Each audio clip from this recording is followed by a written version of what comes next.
রংপুরে মঙ্গা নেই কিন্তু দারিদ্র্য আছে। আর নতুন করে সুনামগঞ্জ, সাতক্ষীরা ও পটুয়াখালী সহ বিভিন্ন অঞ্চলের দরিদ্র মানুষের সংখ্যা বাড়ছে।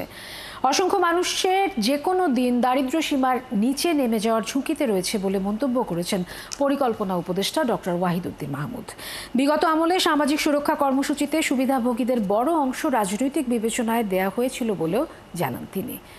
বিস্তারিত সুশান্ত সিনহার রিপোর্টে। দেশের প্রতি 4 জনের একজন দরিদ্র। গত 3 বছরে 10% দারিদ্র্য বেড়ে বর্তমানে দাঁড়িয়েছে 28%, যাদের মধ্যে 9%-এর বেশি মানুষ অতি দরিদ্র বা হতদরিদ্র। সম্প্রতি গবেষণা সংস্থা পিপিআরসি বলছে, এই দরিদ্রের বাইরেও দেশের 18% পরিবার যে কোনো সময় দুর্যোগ বা চিকিৎসাজনিত ব্যয় মেটাতে গিয়ে দারিদ্র্য সীমার নিচে নেমে যাওয়ার ঝুঁকিতে রয়েছে। আপনার প্রিয় কাপড়ের যত্নে এলো এনজাইম সমৃদ্ধ Arik silver wash detergent powder, 500 গ্রাম মাত্র 70 টাকা। প্রিমার্ক। পিপিআরসি সেই কথাই যেন উদাহরণ দিয়ে তুলে ধরলেন পরিকল্পনা উপদেষ্টা ও অর্থনীতিবিদ ডক্টর ওয়াহিদুদ্দিন মাহমুদ।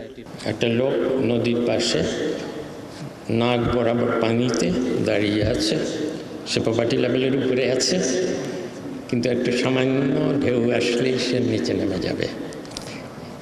এরাই হলো সেই মিসিং মিডল, যার কথা was mentioned in the opening the keynote speech.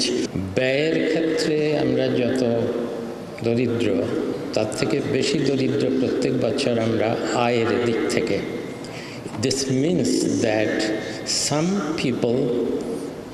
of the families are vulnerable. 3 দিনব্যাপী ন্যাশনাল কনফারেন্স অন সোশ্যাল প্রোটেকশনের উদ্বোধনী অনুষ্ঠানে তিনি আরও বলেন, কোনো দেশ এমন গরিব হতে পারে না যে তার নাগরিকদের ন্যূনতম মৌলিক চাহিদা পূরণ করতে পারে না। বিগত দিনে সামাজিক সুরক্ষা কর্মসূচির বরাদ্দ বাড়লেও তা নিয়ে 9/6-এর অভিযোগ তুলে ধরেন পরিকল্পনা উপদেষ্টা। একদিকে আমরা জাতীয় পর্যায়ে একটা রেজিস্টার তৈরি করতে চাই, যেখানে আমরা ডিজিটালি যারা আসলেই উপকারভোগী তাদের নথিবদ্ধ করতে চাই, কিন্তু প্রতি বছর এটা বদলাতে থাকবে এবং মাঠ পর্যায়ে আসলেই কারা উপকারভোগী হওয়া উচিত এবং কী ধরনের উপকার তাদের দরকার। অনেক মামলায় জায়গা চলে, নদী ভাঙার শিকার হয় অনেকে হঠাৎ করে।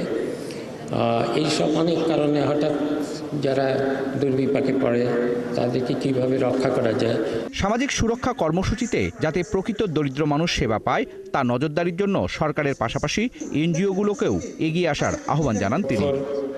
Equity, human dignity. Sushanta Sinha, একাত্তর, ঢাকা।